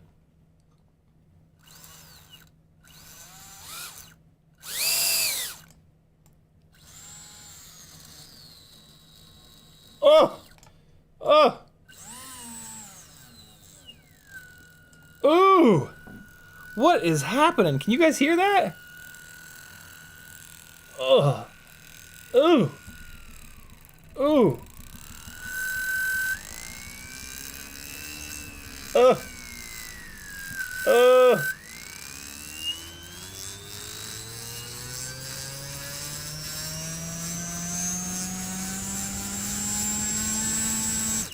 All right, we're gonna fly it regardless. Let's see if it'll put up with that amount of vibration. Let me make sure. Let me get both of these running so that I can rapid fire these and just fly one right into the next, right into the next, right into the next. It should only be these two rigs that need to be plugged into Betaflight and have the motors spun up. So yeah, this is built off of a V1, an old school V1 Acrobee board. This guy here is the V3. I used to have a V2, but it shit the bed at some point. You guys don't really need to see what I'm doing. I'm just doing the motor direction wizard. That's what it should sound like. Motor 1 is wrong. 2 is right. 3 is right. 4 is wrong. That's what you want to hear. That sounds a lot better. All right. So yeah, I don't know if these two are gonna fly. There might be too many vibes going on, but we gonna find out. First up is, hold on, let me get caught up on chat again. Mini Z is the rabbit hole mod diving into now. Yeah, still still popular. People race them locally. See, that's a problem. I need to stay away from them. MFR says, what's up? Mick says, yeah, right. I'm only thinking on GetRC Smart 35 right now, but I'll search your videos. By the way, I did the same for Mobile 6 ELRS. I'm having 2 of those now. Thanks. You're certainly welcome, man. Mix, I usually try not to shill like this, but I would love to do a build planning session with you. I know it seems expensive, but usually you'll save more money during the build planning session on just buying wrong parts. Buying bind flies is a lot less risky because they're at least tested, but if you're going to do a custom build and you're going to hand buy ESC, flight controller, VTX, there's a good chance you'll buy the wrong component in there. You can probably use it down the road. You put it in your box. Eventually, you get to use it. Yeah, if you want to make sure that you buy something that's absolutely locked in, I can help you out with that. Otherwise, to be honest, the bind and flies are really good nowadays, but I would definitely suggest looking for it. I mean, you can just buy a 3.5-inch rig and then just put 3-inch props on it. That works, but you'll typically not be able to get that down under 250. It kind of depends, though. Roboxen says, or can't hang. Here's a thought: 1S Whoop digital VTX camera comparison. I would love to do that. Unfortunately, that would cost me probably the better part of like $2 or $3 grand, and I'm just not in a place to be able to afford that, unfortunately. But that would be super cool to do. Denzel the Terrible says the thing that I hate, so I'm not gonna say it. Let me get the video receiver plugged in. Where's the plug? There it is.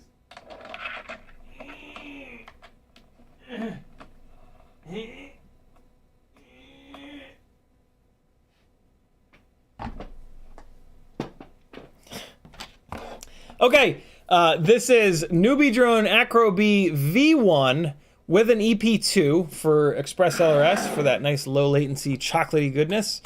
Old school version 1 NBD 0802 20,000 kV motors, quad blade EMax Nanohawk propellers, very low pitch. NBD BeeEye camera and a little whip antenna. On BT 2.0 with the folded cell batteries. So we're giving these old motors a new lot in life with a bunch of battery power, basically. flat spot away. And here we go. Oh, and it's got Blue Jay on it. Wait, no, is that Blue Jay? That's not Blue Jay. It's got BL Heli on it, actually.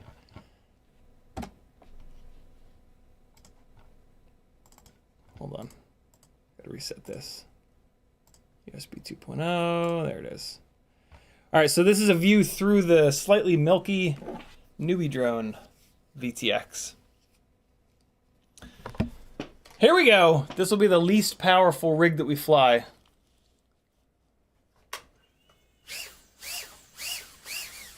All right, so the motors are not coming down. It's definitely struggling with. Oh wow, there's also no throttle expo on this. Woo! It feels real touchy. Wow, the rates don't feel right either. This is one of these older... Man, I can barely see anything, too. This is one of these older... I don't remember what I was going to say. It's not important. Oh, boy.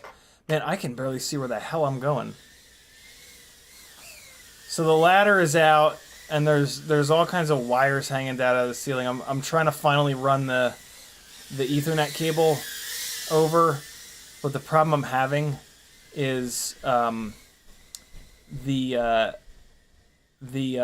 hole in the ceiling that goes upstairs is ever so slightly too small, and this big long 100-foot Ethernet cable that I've got that's flat. Has like a big old Ethernet head on it. Man, this thing has no power. So yeah, I'm kind of struggling, and there's already a bunch of cables running through it. Like, I would love to just enlarge the hole. Fuck. I would love to just enlarge the hole, but then I'd have to pull all the wires out, and they go through like the carpet, and I don't know. I don't know what to do about it. Oh boy. This is a good reminder of how far we've come.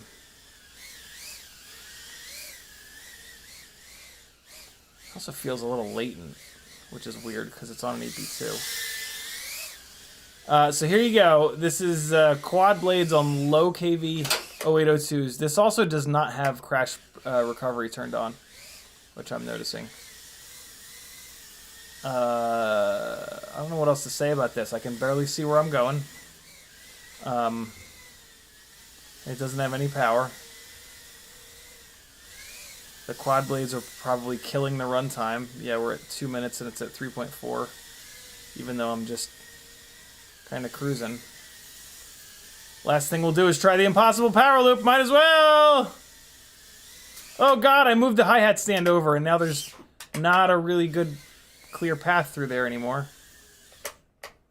Where's my path? Is it here to the left of this cymbal stand? Oh man, there's not a good clear path through there anymore. Let's try here. Nope. Ultimate impossible power loop is dead. Yeah, I can't get through there. Oh well. It was an impossible power loop anyway. Oh boy. Wow, how far have we come? Jeez. All right. Now we're going to go to a newbie drone BLV3 through a BeeEye camera, little whip antenna, EP2 for ELRS. Same cockroach frame, but this is, these are 0802 30,000 kV motors. So we're going to go from like no power to all the power. And I've got these on Gemfan Triblades. Caveman says, can you play a beat with the quad on the drum set? I'll crash into a couple of the drums for you. We've been messing around with that. Drums is my very first obsession in life. I started playing drums when I was like 9 years old. And it carried me all the way through college. After college, I started picking up other hobbies, but it was like all I did. So I used to be really good. I can still play; it's fun. But when I play now, I get frustrated pretty quick because I'm not like absolutely as good as I once was.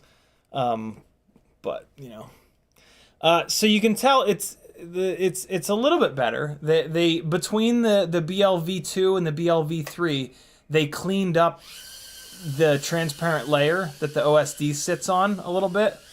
So this is noticeably, oh boy, this is noticeably better from a being able to see where I'm going standpoint. The big thing right now though, wow, what?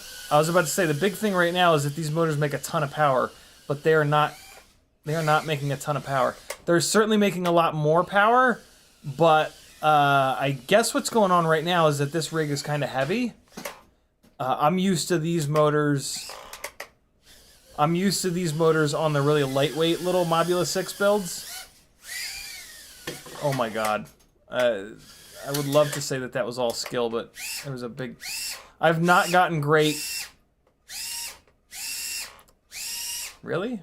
Oh, it's under a cord. I was going to say, there's no way that this doesn't have enough power to turtle mode itself back over. I've not been able to really nail down the Matty flips through the cube and the exit yet.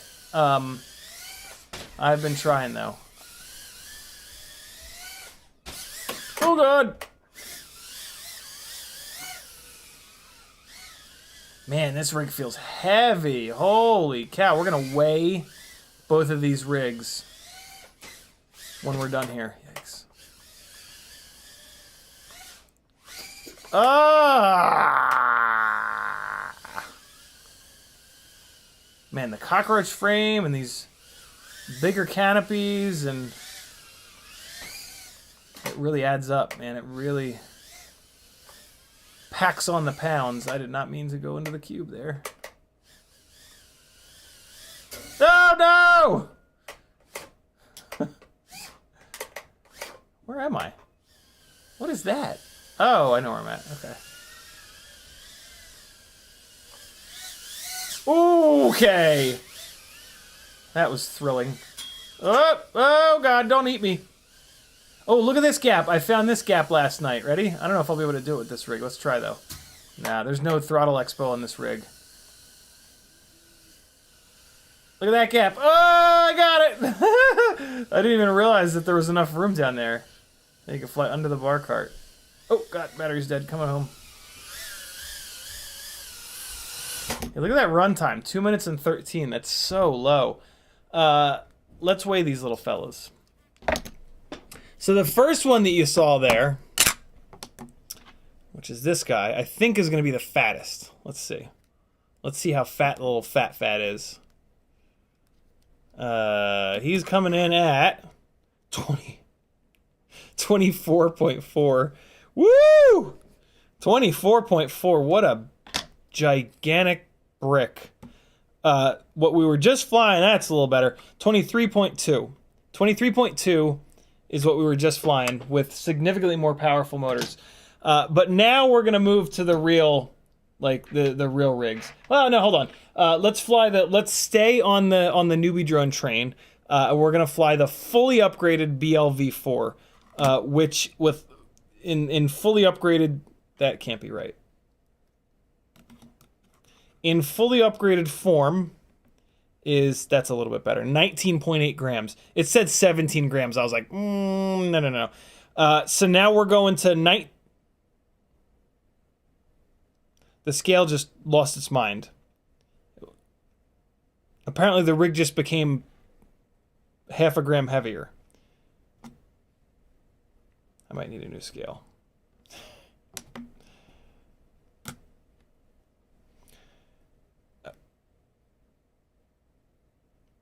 It's back down to 19.7, but is it my breath? It's my breath. It's my breath.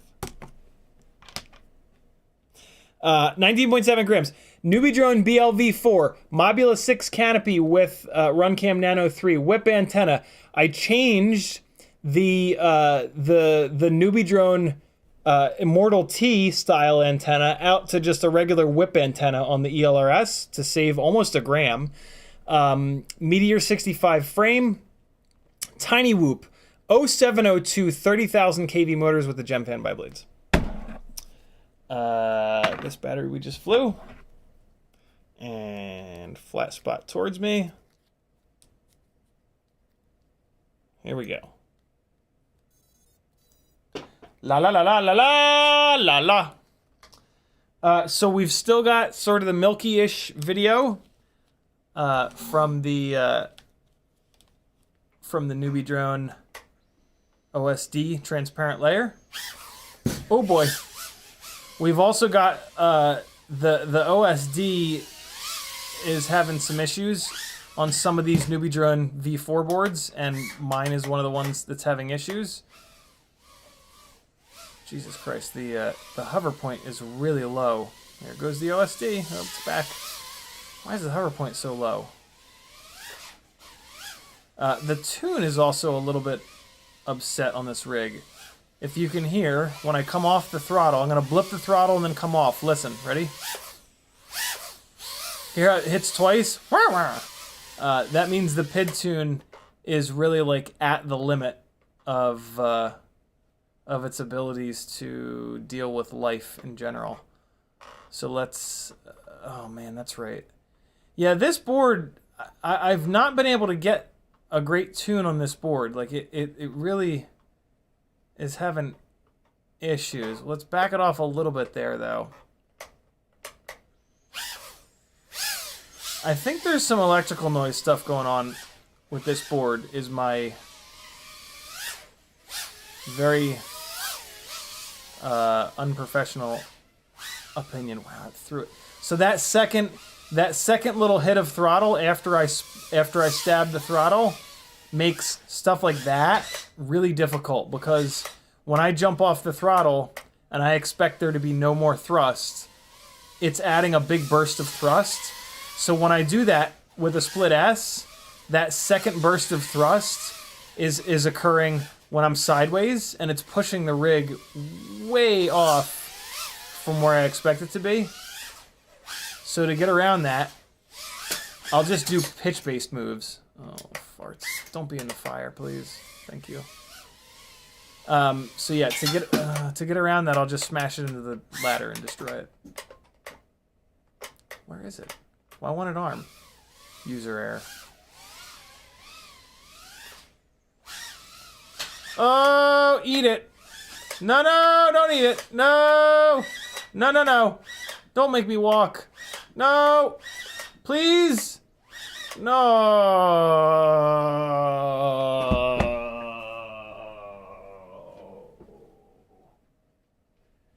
Shameful walk. Shame, shame, shame, shame, shame, shame, shame, shame, shame, shame, shame. Ramdongo says, what's the 0603 rig like? You're going to see in a minute, my friend.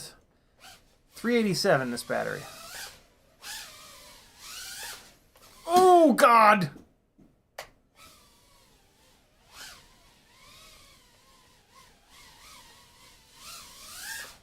Oh, eat it!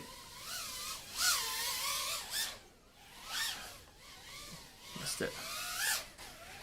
Oh, I thought it was going to fall into the cube. That would have been cool. Oh, I had such a plan for that. What? Oh. I had such a plan for that move. Easy, easy. This rig just doesn't quite have it. It doesn't quite have the power to wait to do this. Oh, okay, I'm wrong. That was literally the last time I was going to try it, and I was like, nah, it ain't going to do it. Shows about how much I know. So you can start to see the tune. The tune is now no longer, like, in a good enough place to completely control this thing. Like, there was just a big hit of prop wash there. The other rigs that were about to fly, they will not prop wash. Like, the tunes are good enough where they just, prop wash is just not in their vocabulary. Oh! Uh-oh. No! Twice in one battery. No! I don't even know where it is. I see it. Oh god, it's on top of a box, under the thing, on top of the thing, under the thing.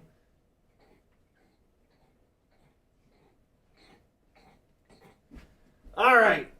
So there's your Newbie Drone V4. Yeah, Jeremy got in trouble a few days ago for some comments he made about Meghan Markle. And there is the problem with the OSD glitching in and out like that. I had no idea that the battery was needed to come home because the OSD was busy glitching in and out. All right. Yeah, the sun should have caught that before it went out. I don't understand why the hell that happened, but the Clarkson and the gang are old enough where like he might have done it on purpose, is what a lot of people are actually saying, because he just wants to retire, and it's an easy way for him to kind of retire. But he did say he did come out and apologize, and he said like, you know, I've written columns for the Sun for like 1,000,000 years. Inevitably, I'm going to be an idiot at some point. And that's what kind of happened. He was in a bad mood, and he wrote something insane, submitted it in the middle of the night. Now we're going to fly the Tinywhoop rig. It's the Tinywhoop Pinchcam with the small antenna, custom purple dyed Tinywhoop frame, Meteor 65 frame, and then the Tinywhoop 0603 26,000 kV motors on Gemfan biblades. Excuse me. This little fella. So we're gonna weigh all of these rigs. These are like these are the good rigs. I'm just gonna be honest. So I weighed the one that you just flew. So hold on. I forget what it weighs though. So these are all the good rigs, the proper builds, and they're all below 20 grams. 19.3 grams is what you just watched. All right, now we're going to move to 18.6 grams. Then we're going to go over to the 603 rig, and that one is, wow, what a fatty. The 603s are a much bigger stator volume motor than 702, 21.2 grams. And then finally, we're going to do the 0702 32,000 kV rig, which is 19.8 grams. So right now, we're actually going to fly the lightest weight of these rigs, which is 18.6 grams with the Tinywhoop camera and 0702 30,000 kV motors. Cool. Ooh, this battery is a mess. What the hell's going on here? Battery's seen better days. Here we go. Tinywhoop rig. Going up in the air. 15-degree mount. I need to get a higher up tilt mount for this little fella.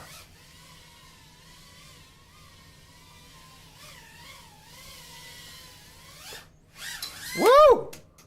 That was interesting. Oh! I love it so much. The difference between these rigs is pretty nutty. Oh my God, the ceiling got me. How dare you? Oh, crash prevention, thank you for that. Crash prevention is what turned me back over. Oh, no. There we have it. Oh, don't do it. Oh, don't do it. Hold on. Hitting that gap in that direction is kind of stupid. Hitting it in this direction is a lot more... Wow, what's happening here? Is a lot more realistic because I have time to get my elevation under control. Like right now, I'm getting nice and low, and then I can skirt right under there. That's a really low little gap there. What can I do with this ladder? The rungs are not quite far enough apart to do like... Okay, never mind, I guess they are. I think that was just luck though. Let's try it again. Let's try one more. It won't go through this time. Let's see. There's a certain distance where I can kind of tell that it's going to be luck more than skill. And that is that distance. Yeah, I'm not... I kind of got used to those more low-power rigs, and now I'm overshooting everything. Where the hell am I? Oh, that's the coffee table.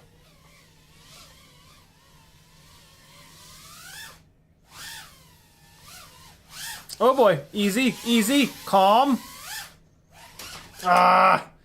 I was trying to kind of push it into the cube, but it just didn't quite happen. Ah! Why? I'm in the hallway.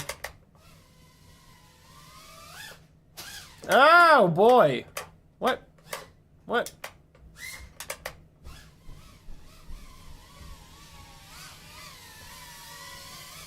Oh, that ladder. What? Really? I hit the top of the cube? No, no, no, no. Don't. Yes.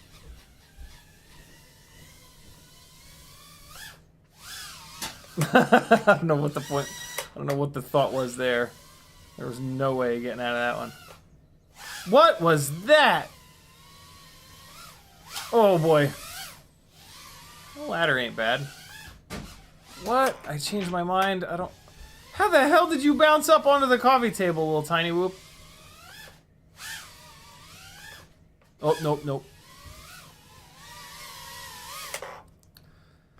Alright, so there you go. There's the Tinywhoop rig. That's with the Tinywhoop Pinchcam. I like that. I like this camera.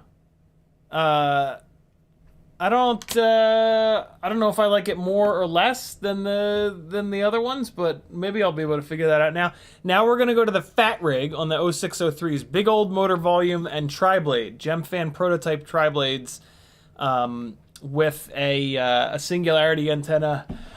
And yeah, let's see if we can. So these 0603s, the one thing that they do better than any of these other motors is something called transient response. Basically what that means is how quick the transients show up to your garden party. What it means is how quick the motors can raise and lower RPM. So what these motors should give you is better flight performance because they will... I was blinded, I couldn't see. They will allow the PID loop to do its job better, because the PID loop basically speeds up and slows down the motors. So that's what I'm trying to figure out. Unfortunately, these motors are 26,000 kV, and all the rest of the motors I'm testing against are 30,000. So, oh my god, that was weird. That was my bad. Yeah, it's hard to make a really good comparison with the KVs being so different. Come on now. Why you gotta do me like that? Oh my god! So the rig is a lot heavier, which is more than likely why I'm having such a hard time right now. But, you know, it could also just be because I'm a donkey. There's at least 10%, probably quite a bit more than that, donkey involved in this. Oh, that'd be a cool... Hold on. If I come at this at an angle... Oh, it's going to be hard to get. It's going to want to go diagonally and not fall into that cube. How do I get rid of that momentum? I have to do it like that. Oh, that's it. That's how you do it. So you got to fly past it a little bit. So if I fly past it... That's it. Oh, boy. Now I just got to try to get it to fall into the cube. So if I go at an angle... Okay, it fell into the cube, but it fell into the cube while cartwheeling and flipping and flopping. Oh, almost there, almost there. Get into that cube, you bastard. Oh, so close!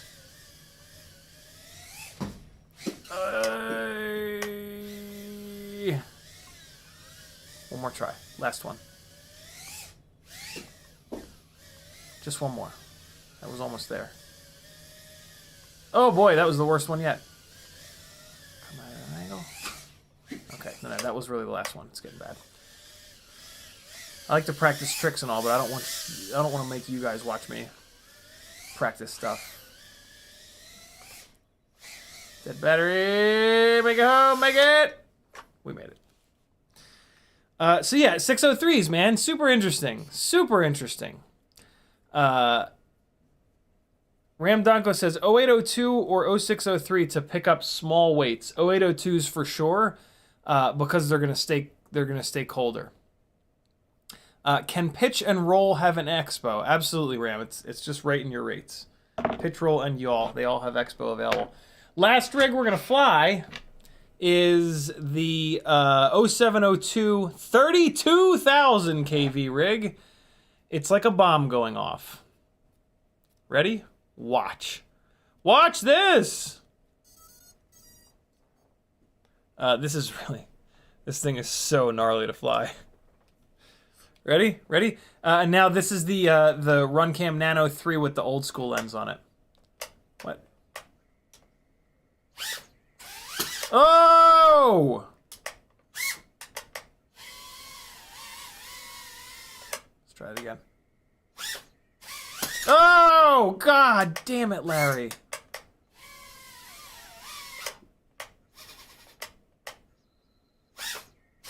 Oh! Hold on, we'll get it, we'll get it. We'll get it. There it is. Oh, no! That'll teach me. Oh, what am I... Man, it's hard to fly. I'm going to use the excuse that it's hard to fly rigs with such drastically different settings back to back to back. Yeah, the hover throttle, the hover point is different on this rig from the extreme KV.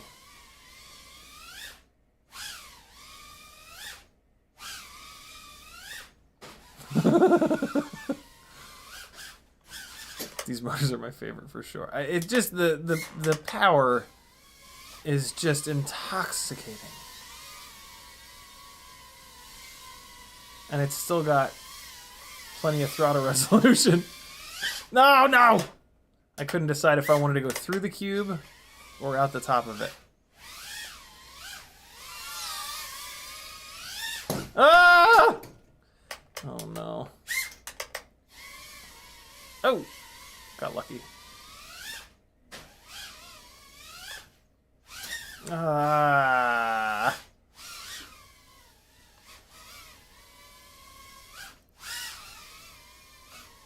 A little too late on the throttle there. No, no, no. Oh, so close. Hold on. Let's get that big one. Here's the big one. Nope. Oh! Uh-oh. Uh-oh. Uh-oh. No, no, no. Please. Please. What? Where am I? Please. Please do not make me walk. No. No. No, no, no. Oh, it's in between the Weebleed gates and the wall. Oh, I'm gonna walk all the way around the room to get it because the ladder's in the way. Oh, balls.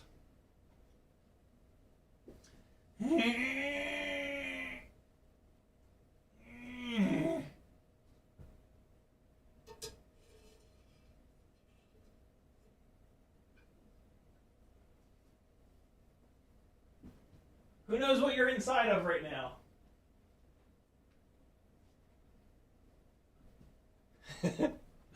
What's that look like? Oh, it looks kind of cool.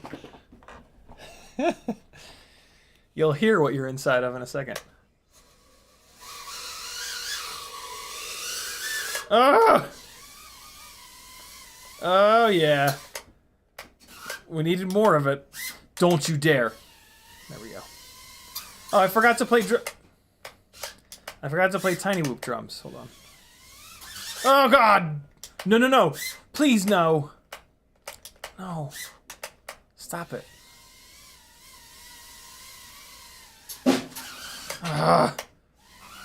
No, no.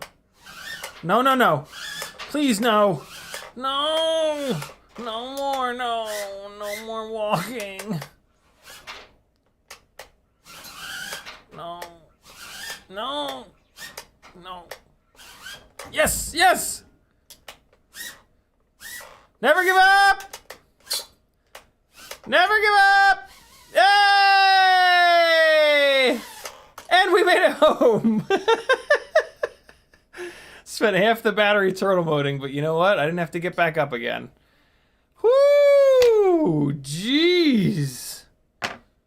That was a weird Tinywhoop session. There you go. There's 6 very different Tinywhoops for you. 2 different AIOs. Those were all either...